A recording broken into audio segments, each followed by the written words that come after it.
Hello good morning.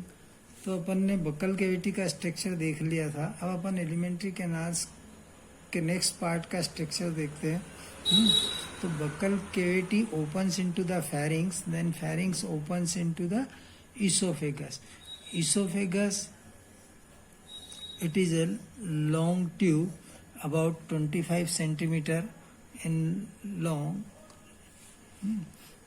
which passes into the neck region and enters into the thorax, then breaks the diaphragm and opens into the stomach.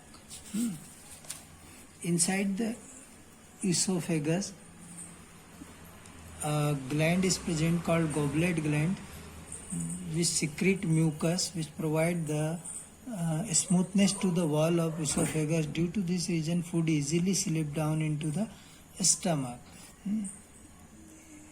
Esophagus is made up of 4 layers: serosa, subserosa, submucosa and mucosa. In the region of mucosa, goblet gland present which secrete mucus, and similarly in the region of submucosa, circular and longitudinal muscles is present. These muscles create a movement called peristaltic movement. Due to this movement, food easily pass down into the stomach. अब next part आता है stomach. देखो ये stomach. Stomach situated below the diaphragm on the left side of the body cavity और abdominal cavity. Stomach large J shaped structure. It is situated just under the diaphragm on the left side. Stomach can be divided into 3 parts: cardiac stomach, fundic stomach and pyloric stomach. Cardiac stomach, upper part nearer to the heart, in which the esophagus open, is called cardiac stomach. At the junction of cardiac stomach and esophagus, a valve is present which is called cardiac sphincter valve, which prevent the backflow of food. Similarly, fundic stomach, it is the middle part of stomach, and pyloric stomach, it is the lowest part of stomach. It opens into the first part of small intestine, is called duodenum. At the junction of pyloric stomach and duodenum, a valve is present which is called pyloric sphincter valve, which also prevent the backflow of food. अब functions of stomach क्या होते हैं? Within the stomach, protein digestion takes place, water soluble food like sugar, alcohol and certain drugs are absorbed by the wall of stomach. Stomach की walls के through ही है substance absorb होते हैं. Inside the stomach, gastric glands are present which secrete gastric juice. Gastric juice contain enzyme pepsinogen, prorenin. Enzyme pepsinogen digest protein, prorenin digests milk protein, and gastric lipase inactive in form HCl provide acidic medium to the food, and HCl kill the bacteria and provide acidic medium to the food. Now a small intestine. देखो यह stomach में 3 part हैं: cardiac stomach, fundic stomach, pyloric stomach है. इनके junction पर cardiac sphincter valve होते हैं. Pyloric stomach ड्यूडेनियम के जंक्शन पर पाइलोरिक स्फिंक्टर वाल्व होते हैं जो बैकफ्लो को प्रिवेंट करते हैं. अब स्टमक ओपन्स होता है किसके अंदर? स्मॉल इंटेस्टाइन के अंदर. तो small intestine long coil tubes होती हैं. इसका 3 पार्ट्स होते हैं स्मॉल इंटेस्टाइन का. फर्स्ट पार्ट होता है डिओडिनम, सेकंड होता है जेजुनम और थर्ड होता है इलियम. अब देखते हैं अपन. देखो in human its length is about 6.5 metre. Small intestine की लेंथ 6.5 मीटर होगी. कॉइल्ड स्ट्रक्चर्स होगा. स्मॉल इंटेस्टाइन 3 पार्ट में डिवाइड है: डिओडिनम, जेजुनम और इलियम. डिओडिनम फर्स्ट पार्ट है स्मॉल इंटेस्टाइन का. Its length about 25 centimetre. U shaped structures होता है. Between the 2 arm duodenum a gland is present called pancreas. दोनों arm के अंदर बीच में ग्लैंड्स होती है जिसको बोलते हैं pancreas, which secrete pancreatic juice and help in digestion of food material. Next part आता है jejunum. It is about 1.5 metre in length. It is the middle part of small intestine. Next part आता है ileum. It is the last part of small intestine. Its length about 3.5 meter. In the mucosa region, finger like projection is present called intestinal villi, which increase the absorptive surface area. Small intestine में जो third part है ilium, उसके अंदर finger like projections होते हैं जिनको हम बोलते हैं इंटेस्टाइनल विलाय या माइक्रोविलाय, जो एब्जॉर्टिव सरफेस एरिया इंक्रीज करते हैं, जिसके कारण डाइजेस्टिव फूड एब्जॉर्ब होता है। और इनके अंदर कई न्यूमरस ग्लैंड्स होती है, जैसे इंटेस्टिनल ग्लैंड्स होती है, ब्रूनर्स ग्लैंड्स होती हैं, which secrete digestive enzyme. In this region digestion अब प्रोटीन, फैट्स एंड कार्बोहाइड्रेट तीनों मेजर कंपोनेंट का डाइजेशन होता है। फंक्शन क्या है इसका स्मॉल इंटेस्टाइन का? It secrete hormones and control the secretion of pancreatic juice and bile juice. Pancreas से आने वाला पेनक्रियाटिक जूस, लीवर से आने वाला बाइल जूस और इंटेस्टाइन से आने वाला इंटेस्टाइनल जूस, इनके सिक्रीशन को कंट्रोल करते हैं।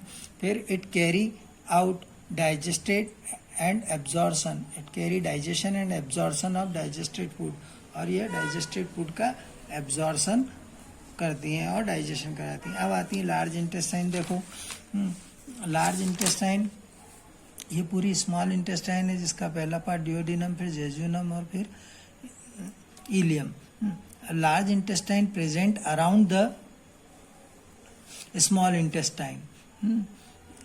It consist different parts, caecum, colon में अलग अलग है, असेंडिंग कोलान जो ऊपर की ओर जाएंगे स्टमक तक, and transverse colon and descending colon, और last part of colon is called sigmoid colon. तो ये पूरी स्मॉल इंटेस्टाइन को कवर करेंगे।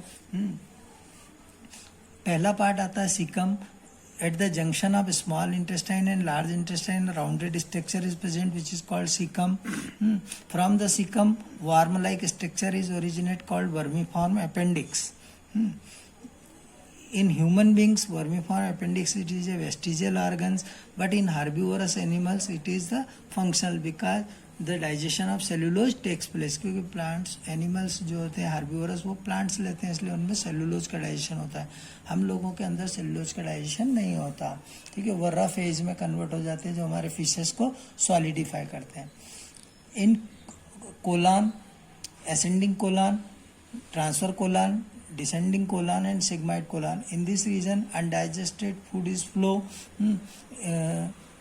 from the undigested food, water and minerals are absorbed. Then last part आता है rectum. It is a rectum. In this region, undigested food is stored temporarily and pass outside through the anus. इसका description भी पढ़ देता हूँ मैं, देख लो। Large intestine, large intestine is wider than small intestine.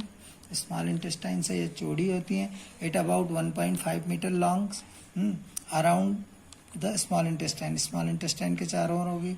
Large intestine divided into 3 parts, caecum. First, it is the junction of small intestine and large intestine. A structure is present called cecum. In this region, ileocecal wall is present. यहाँ पर ileocaecal wall होते हैं which prevent the backflow of food, यानी वापस large intestine में जो food चला गया वो वापस स्मॉल इंटेस्टाइन में न जाए, इसको लिए होते हैं। From caecum, worm like structure is originate called vermiform appendix. It is about 8 to 10 centimetre length. Vermiform appendix की लेंथ होती है 8 to 10 centimetre. It is vestigial organs but functional in herbivorous animal and help in cellulose digestion. ये अभी बताया आपको, cellulose के digestion में help करता है herbivorous animal. Sometimes appendix get inflamed and causing pain and discomfort. This condition is known as appendicitis. अगर appendix बढ़ जाता है और उसमें सूजन आ जाती है तो हमको दर्द होने लगता है और डिस्कम्फर्ट महसूस करते हैं। इस डिसीज को बोलते हैं appendicitis. Kolhan, second part of large intestine, it is a U-shaped structure divided into 4 parts, ascending colon, transfer colon, descending colon and sigmoid colon. In this region, absorption of water and salt takes place from the undigested food. यहाँ पर water और salt का absorption होता है undigested food से। Rectum, its length about 15 centimeter, which opens to the exterior by anus, जो बाहर की ओर एनस के थ्रू ओपन होगा और 15 सेंटीमीटर लॉन्ग होता है rectum. Anus is guarded by 2 sphincter muscles. Anus जो है, ये एनस जो होता है ये गार्डेड होता है, यहाँ पर वॉल्स होते हैं, इसको बोलते हैं स्फिंक्टर वॉल्स, जिससे अनडाइजेस्टेड फूड पास आउट होता है। Rectum store undigested food. Function क्या है लार्ज इंटेस्टाइन का? The main function of large intestine is absorption of water and salt from undigested food. Secretion of mucus, mucus का secretion करेंगे। Mucus means gelatinous substance. Ingestion, egestion of undigested faecal matter. Undigested food जो है eject किया जाता है, ingestion किया जाता है, मतलब आउटसाइड पास किया जाता है, किसके थ्रू? एनस के थ्रू। तो यहाँ अपन ने एलिमेंट्री कैनाल का स्ट्रक्चर देख लिया पूरा, और एक एक पार्ट्स को देख लिया, डायग्राम देख लिए सारे। अब अपन देखेंगे डाइजेस्टिव ग्लैंड, कौन कौन सी डाइजेस्टिव ग्लैंड होती हैं और उनके क्या फंक्शंस है ना, वो देखेंगे। और उसके बाद फिर अपन फिजियोलॉजी देखेंगे कि डाइजेशन होता कैसे एक एक पार्ट्स में। तो यहाँ तक अपना स्ट्रक्चर हो गया एलिमेंट्री कैनाल का। पहला पार्ट अपन ने माउथ एंड बकल कैविटी देख लिया, और फिर अपन ने पूरी पार्ट देख लिया एलिमेंट्री कैनाल का। ठीक है, तो अब अपन डाइजेस्टिव ग्लैंड देखेंगे नेक्स्ट क्लास में। ओके।